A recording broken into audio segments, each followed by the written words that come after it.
Pada kesempatan kali ini, kami dari SGDB 10 akan mempresentasikan student project kami yang berjudul Sudden Sensory Neural Loss by Viral Infection.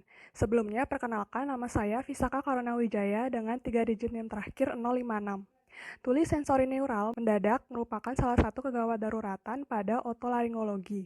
Di Amerika Serikat sendiri, kejadian tuli sensori neural mendadak yaitu 5-20 kasus per 100.000 orang. Salah satu penyebab yang dicurigai paling sering adalah infeksi virus seperti herpes simplex, HIV, measles, rubella, dan mumps. Pada presentasi kali ini, kami akan menjelaskan lebih dalam mengenai tuli sensori neural mendadak yang disebabkan oleh infeksi virus. Selamat pagi dok, perkenalkan nama saya Aryo Norvindita dengan 3 digit NIM terakhir 118. Pada kesempatan kali ini saya akan menjelaskan mengenai Sudden Sensory Neural Hearing Loss caused by Viral Infection. Di mana SSNHL ini merupakan salah satu kegawat daruratan dari Departemen Otolaringologi. Kondisi ini didefinisikan sebagai berikut, yaitu kehilangan pendengaran, kemampuan mendengar pada range 30 desibel dan 3 frekuensi yang berbeda dengan onset 72 jam. Beberapa infeksi virus dapat mengakibatkan kondisi seperti ini. Namun, infeksi virus dapat mengakibatkan meningkatnya kemungkinan seseorang terinfeksi bakteri atau jamur yang mengakibatkan mixed induced hearing loss. Kondisi ini dapat dicegah dan dapat diobati dengan baik. Terima kasih, Dok. Perkenalkan saya Ratnasri Armugam dengan 3 digit NIM terakhir 251. Baik, pada kesempatan ini saya akan mempresentasikan tentang etiologi bagi sudden sensory neural hearing loss by viral infection. Bagi untuk etiologinya ada beberapa. Adalah untuk sensory neural hearing loss dapat mempersulit infeksi yang terbukti secara klinis dengan virus mumps, measles, herpes zoster, rubella, dan cytomegalovirus. Dan bagi untuk virus seperti mumps, measles, dan rubella terdapat bukti bahwa iaitu dapat menyebabkan sudden sensory neural hearing loss. Dan untuk virus mumps dapat menyebabkan kerusakan pada telinga bahagian dalam. Dan seterusnya adalah biasanya kelompok virus herpes, influenza, dan enterovirus sering disalahkan sebagai agen virus dalam etiologi sudden sensory neural hearing loss.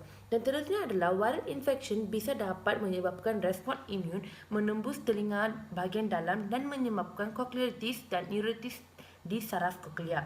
Dan seterusnya adalah virus zoster virus dan virus neurotropik lainnya dapat menyebabkan infeksi virus laten yang memperkuatkan sudden sensory neural hearing loss. Sekian dari saya, terima kasih. Perkenalkan, saya Maria Angelini Ivana Surya dengan 3 digit NIM terakhir 137. Jadi saya akan membawakan materi tentang epidemiologi yang dimana datanya tidak terlalu banyak untuk penyakit ini. Di Jepang dari 2014 April sampai 2016 Maret tercatat ada 3.419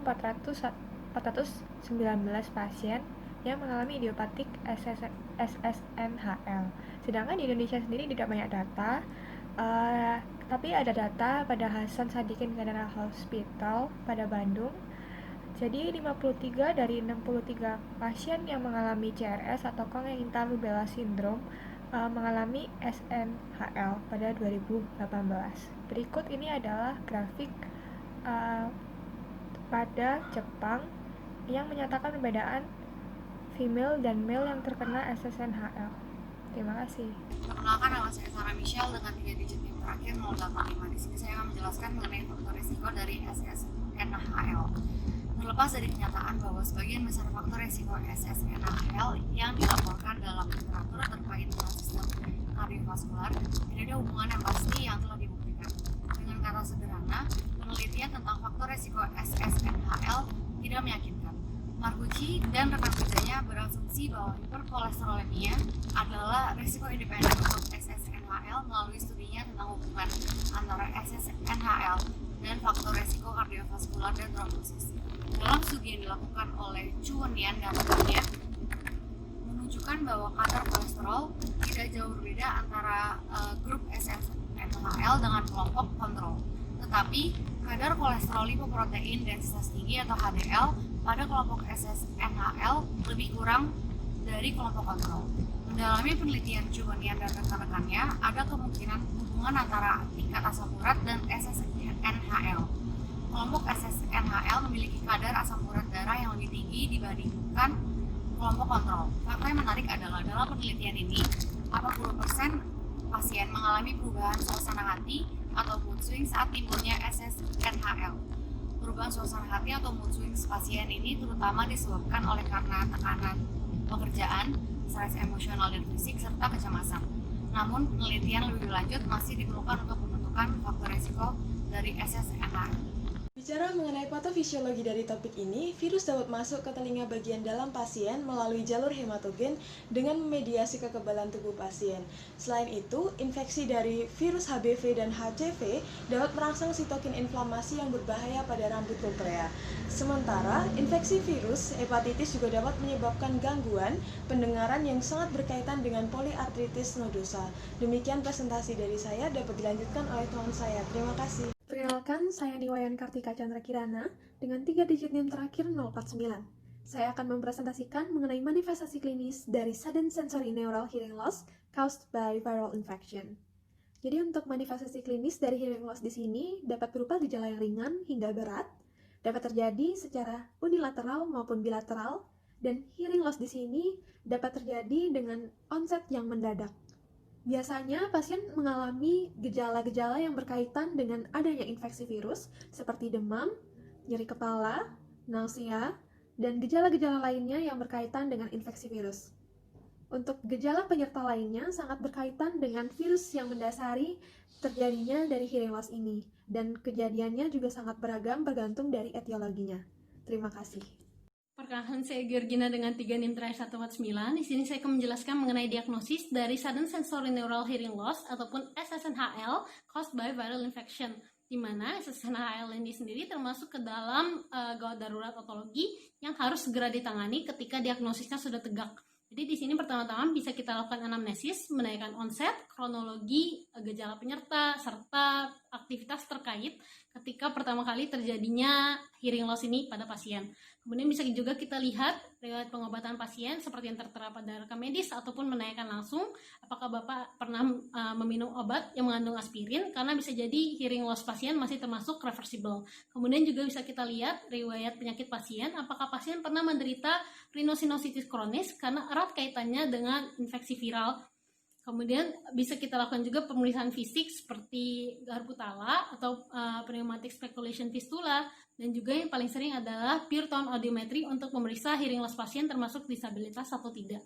Kemudian untuk pemeriksaan laboratorium tidak ada yang disarankan karena sulit untuk menentukan virus sebagai etiologi yang pasti, karena pemeriksaan ini sulit untuk menjangkau atau mengambil sampel dari liang telinga bagian dalam, dan juga liang telinga bagian dalam ini sulit untuk meregenerasi, dan juga apabila memang berhasil terambil sampelnya, jumlahnya sangat sedikit dan juga pengolahan datanya lama. Oleh karena itu, pemeriksaan laboratorium seperti imunologi, serologi, dan juga biopsi ini kurang disarankan dan lebih menyarankan untuk melakukan anamnesis dan pemeriksaan fisik saja. Baik, berikutnya akan dijelaskan oleh teman saya. Selamat pagi, selamat siang, selamat malam. Perkenalkan, saya Ferdinand Wong dari SGDB 10, PSSKPD 2018 dengan 3 digit NIM terakhir adalah 146. Jadi sekarang saya akan menjelaskan untuk bagian diagnosis bandingnya. Kehilangan pendengaran dapat disebabkan oleh beberapa penyakit. Ada beberapa diagnosis banding yang dapat ditemukan di penyakit kehilangan pendengaran sensori neural mendadak ini. Ada Meniere disease, ada perilim fistula, ada ototoxicity, dan acoustic trauma. Sekian, terima kasih. Perkenalkan, nama saya Ana Agung Ayuda Laksmi dengan NIM 3 digit terakhir 052. Saya akan menjelaskan mengenai manajemen dan juga pencegahan daripada sudden sensory neural hearing loss in viral infection. Jadi pertama, untuk manajemennya itu sendiri tergantung daripada etiologi dari virus yang menginfeksi, di mana untuk beberapa virus ini ada beberapa antivirus yang diberikan, seperti contohnya pada infeksi sitomegalovirus diberikan ganciclovir yang diberikan biasanya secara injeksi atau intravena. Kemudian pada kasus infeksi oleh karena herpes simplex virus dapat diberikan anciclovir dan juga prednison, di mana apabila diikuti dengan encephalitis, anciclovir diberikan 10 sampai dengan 15 mg. per kilogram berat badan 3 kali sehari, dan apabila diikuti dengan meningitis diberikan acyclovir 5 sampai dengan 10 mg per kilogram berat badan 3 kali sehari. Selain itu, manajemen daripada sudden sensory neural hearing loss in viral infection ini juga dipengaruhi daripada severitas daripada infeksinya, di mana selain diberikan medikasi pengobatan juga diberikan hearing aid dan juga cochlear implantation. Kemudian untuk pencegahannya ini sendiri dapat dilakukan dengan cara yaitu mencegah terjadinya infeksi virus, terutama pemberian vaksinasi dan juga imunisasi, di mana dalam beberapa kasus vaksinasi dan juga imunisasi merupakan suatu supportive treatment pada beberapa infeksi kasus yang sampai saat ini belum didapatkan treatment yang sifatnya spesifik seperti infeksi daripada mumps. Baik, sekian, akan dilanjutkan ke materi selanjutnya. Kan saya Panusta dengan 3 digit terakhir 084. Selanjutnya saya akan menjelaskan tentang prognosis dari SNHL. Nah, jadi prognosisnya bervariasi. Sepertiga dari pasien akan sembuh, sepertiga lagi akan tetap sama saja, dan sepertiga lagi akan memburuk. Nah, hal ini dipengaruhi oleh beberapa faktor, seperti usia yang semakin tua akan semakin sulit sembuh. Selanjutnya keluhan penyerta seperti vertigo. Selanjutnya ada juga durasi pasien mengalami hearing loss. Jika semakin lama tertangani, lebih dari 9 hari, maka prognosisnya akan semakin buruk. Selanjutnya keparahan pada initial hearing loss. Ada juga pola hearing loss. Nah, ini dicek menggunakan audiogram, di mana hasil yang non-flag dan ascending menunjukkan prognosis yang lebih baik. Selain itu ada juga systemic comorbidity seperti diabetes mellitus, hipertensi, dan juga hiperlipidemia. Nah, jika ada, maka akan memperburuk prognosis. Selain itu perlu diperhatikan bahwa setelah 2 minggu, pasien tidak akan mengalami perbaikan yang signifikan, dan 4-8% pasien akan mengalami Meniere disease di tahun-tahun selanjutnya. Perkenalkan, saya Akbar Fernanda Aulia dengan 3 digit NIM terakhir 092. Sekarang saya akan menjelaskan kesimpulan dari SP ini. Jadi, tuli sensori neural mendadak merupakan salah satu gawat daruratan di Departemen THT. Salah satu penyebab ketulian ini adalah infeksi virus yang menyerang telinga dalam. Terdapat 5 hingga 20 kasus per 100.000 populasi per tahun, dan usia terbanyak adalah pada kelompok usia 60 hingga 69 tahun. Faktor risiko yang dapat mencetuskan kondisi ini adalah hiperkolesterolemia, kadar LDL rendah, dan kadar asam urat tinggi dalam darah. Virus menyerang telinga dalam melalui penyebaran hematogen, kemudian menyebabkan reaksi imun. Manifestasi klinisnya berupa ketulian dengan keparahan yang bervariasi, bisa unilateral atau bilateral. Diagnosis ditegakkan berdasarkan anamnesis dan pemeriksaan fisik, diantaranya adalah pemeriksaan kepala dan leher, tes penala, dan tes antibodi. Penata laksanaan kondisi ini adalah menangani penyebabnya menggunakan antivirus dan steroid, serta memberikan penanganan suportif untuk pendengaran pasien, seperti alat bantu dengar atau implan koklea. Pencegahan dari kondisi ini adalah dengan mencegah infeksi virus, yaitu dengan vaksinasi.